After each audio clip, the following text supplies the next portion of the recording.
Hello दोस्तों, नमस्कार। Exemplar में आपका स्वागत है। आज हम उत्तराखंड लोक सेवा आयोग द्वारा आयोजित की जाने वाली उत्तराखंड लेक्चरर की स्क्रीनिंग पाठ्यक्रम के आधार पर शिक्षण अभिरुचि के तहत भारतीय शिक्षा व्यवस्था के अंतर्गत मुदालियर आयोग के बारे में चर्चा करेंगे। चलिए शुरू करते हैं आज का वीडियो।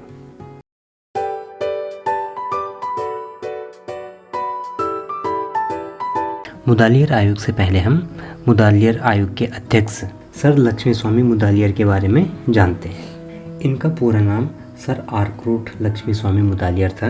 इनका जन्म 14 अक्टूबर 1887 को हुआ था।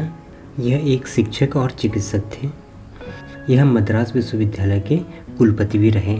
1949 से 1950 के बीच ये WHO के कार्यकारी बोर्ड के अध्यक्ष रहे और 1954 में इनको भारत का तीसरा सर्वोच्च सम्मान पद्म भूषण से सम्मानित किया गया और 1963 में भारत के दूसरे सबसे बड़े सम्मान पद्म विभूषण से सम्मानित किया गया और 15 अप्रैल 1974 को इनका देहांत हो गया। चलिए अब हम शुरू करते हैं मुदालियर आयोग।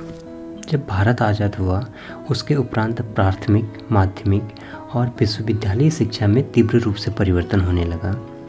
उच्च शिक्षा के लिए पहले ही केंद्रीय शिक्षा कमीशन ने सुधार के लिए महत्वपूर्ण सुझाव और सिफारिश दिए, लेकिन देश के शिक्षा विशेषज्ञों को इस बात का अनुभव हुआ कि उच्च शिक्षा से पहले माध्यमिक शिक्षा में सुधार की जरूरत है। इसलिए 1948 में केंद्रीय सलाहकार बोर्ड ने माध्यमिक शिक्षा की जांच के लिए आयोग की नियुक्ति करने का एक प्रस्ताव किया। इसी के तहत डॉक्टर ए लक्ष्मी स्वामी मुदालियर की अध्यक्षता में मुदालियर आयोग का गठन किया गया।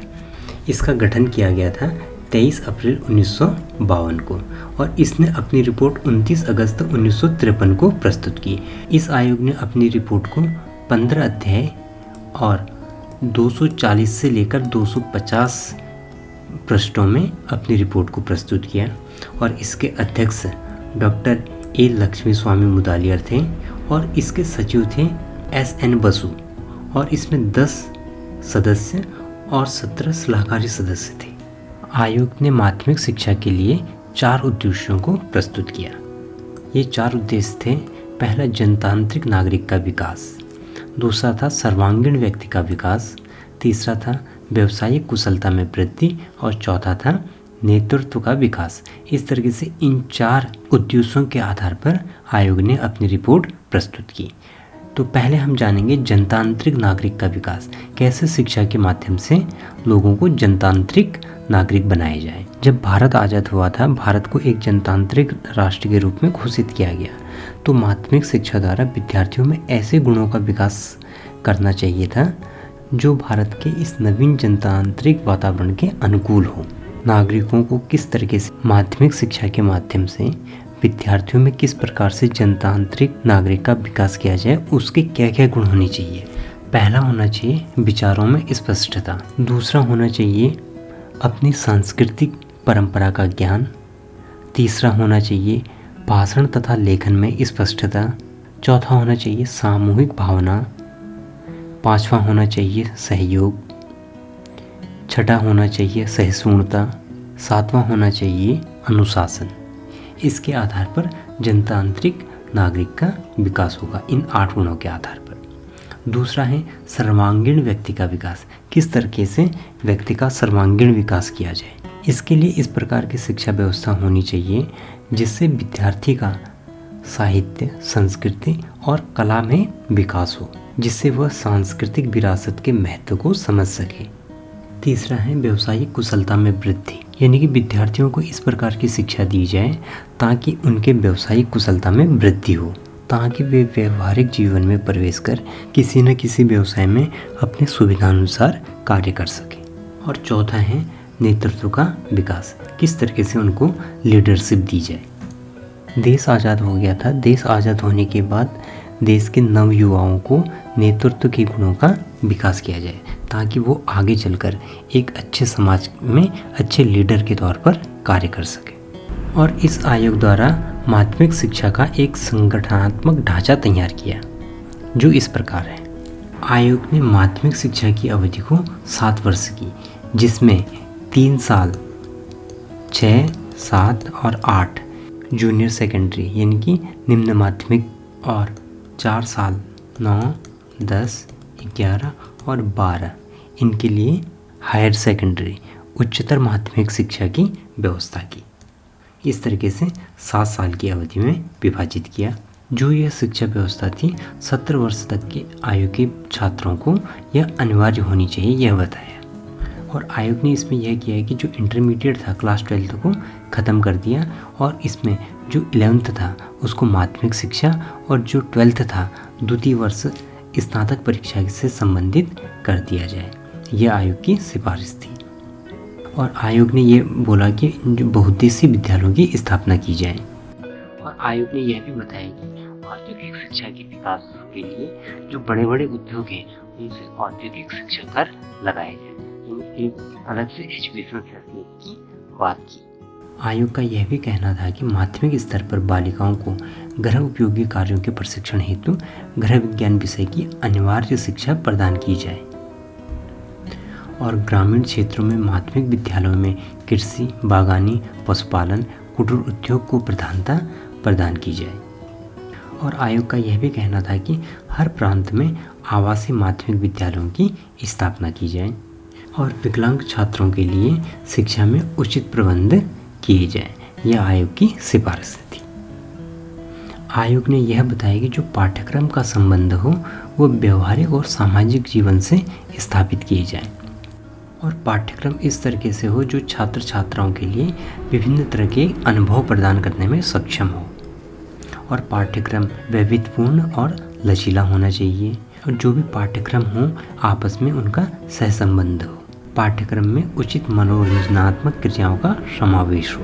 आयोग ने जूनियर हाई स्कूल स्तर पर छात्रों को भाषाएं, सामाजिक विज्ञान, सामान्य विज्ञान, गणित, कला, संगीत, शिल्प और शारीरिक शिक्षा आदि को पाठ्यक्रम में शामिल किया जाना चाहिए, इस तरीके की सिफारिश की। और हायर सेकेंडरी के लिए जो पाठ्यक्रम में विविधता हो, ताकि जो छात्र हैं वो अपनी योग्यता और अभिरुचि के अनुरूप अपने पाठ्यक्रम का चयन कर सकें। इस तरीके से हायर सेकेंडरी के लिए आयोग ने एक पाठ्यक्रम तैयार किया जो 7 समूह में था। मानव विज्ञान, विज्ञान, टेक्निकल विषय, वाणिज्य विषय, कृषि विज्ञान, ललित कलाएं और गृह विज्ञान। और आयोग ने परीक्षाएं और शैक्षिक मूल्यांकन के लिए भी सिफारिश की। इसमें आयोग ने बताया कि जो बाह्य परीक्षाओं की संख्या में पर्याप्त कमी की जाए। आयोग ने यह बताया कि जो छात्र छात्र हैं उनके लिए निबंधनात्मक परीक्षाओं के रूप में परिवर्तन किए जाएं, जिससे छात्रों की त्रुटियों का निराकरण किया जा सके। और आयोग ने यह भी बताया कि जो छात्रों का मूल्यांकन का आधार होना चाहिए वो इंटरनल परीक्षाएं और विद्यालय अभिलेख और जो स्कूल कॉलेजों में रेगुलर परीक्षाएं होते हैं उन पर आधारित होनी चाहिए। और यह भी बोला कि जो छात्रों का मूल्यांकन है वो आंकिक न होकर प्रतीकात्मक हो। और आयोग का यह भी कहना था कि जब सेकेंडरी पाठ्यक्रम की अवधि खत्म हो जाती है उसके बाद एक सार्वजनिक परीक्षा ली जाए, यानी कि एक बोर्ड परीक्षा के तहत सभी बच्चों की एक साथ परीक्षा लेने की सिफारिश की। माध्यमिक शिक्षा आयोग द्वारा जो सुझाव दिए गए थे वो पूर्णतः उपयुक्त नहीं थे। वर्तमान परिस्थिति को देखते हुए कई सारे सुझाव अनुपयुक्त थे, जिसमें से पहला था माध्यमिक शिक्षा का अस्पष्ट संगठन। एक और था आयोग 7 वर्ष की माध्यमिक शिक्षा की बात करता है। दूसरी ओर आयोग ने बताया कि क्लास 6, 7 और 8 को निम्न माध्यमिक में रखा जाए और 9, 10 और 11 को उच्च माध्यमिक में रखा जाए, और क्लास 12 को इसने माध्यमिक शिक्षा से बाहर कर दिया। एक और तो आयोग 7 वर्षीय माध्यमिक शिक्षा की बात करता है, लेकिन दूसरी ओर आयोग यह बताते हैं कि क्लास 6, 7 और 8 को निम्न माध्यमिक में रखा जाए और 9, 10 और 11 को उच्च माध्यमिक में रखा जाए, और क्लास 12 को इसने माध्यमिक शिक्षा से बाहर कर दिया। इस तरह से एक और तो यह माध्यमिक शिक्षा को 7 साल में बांटता है, दूसरी ओर यह 6 साल में ही बांटकर कार्य करता है। दूसरे सबसे बड़ा जो इसका दोष था यह था कि बोझिल पाठ्यक्रम। जो माध्यमिक शिक्षा थी, माध्यमिक शिक्षा के स्तर पर 3 भाषाओं और कुल 8 विषयों के अध्ययन से जो माध्यमिक शिक्षा का स्तर था और उनका जो पाठ्यक्रम था वो काफ़ी बोझिल बन गया था। जो इसमें तीसरी खामी थी वो थी बहुउद्देशीय स्कूलों की स्थापना अव्यवहारिक। ये अव्यवहारिक इसलिए थी क्योंकि आयोग ने तो ये बोल दिया कि जो माध्यमिक विद्यालयों को बहुउद्देशीय माध्यमिक विद्यालय में बदलने का सुझाव तो दे दिया, लेकिन इसके लिए जो बजट आएगा उसका इसने कोई अनुमान नहीं लगाया है और अंततः यह करना पड़ा कि जो बहुउद्देशीय स्कूलों की स्थापना का जो सुझाव दिया था इसको बंद करना पड़ा। और चौथा था पाठ्यपुस्तक समिति में उच्च न्यायाधीशों की नियुक्ति।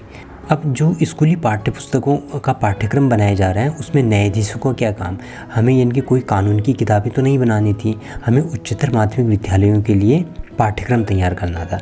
उसके लिए आयोग को ये करना चाहिए था कि जो भी शिक्षाविद थे उनको इस समिति में शामिल किया जाए और उनकी सलाह पर पाठ्यपुस्तकों को तैयार किया जाए। ये थे आयोग के कुछ दोष। तो यह था मुदालियार आयोग के बारे में कुछ उसके सुझाव और उसके दोष। अगले वीडियो में हम कोठारी आयोग के बारे में जानेंगे। तब तक के लिए बाय बाय।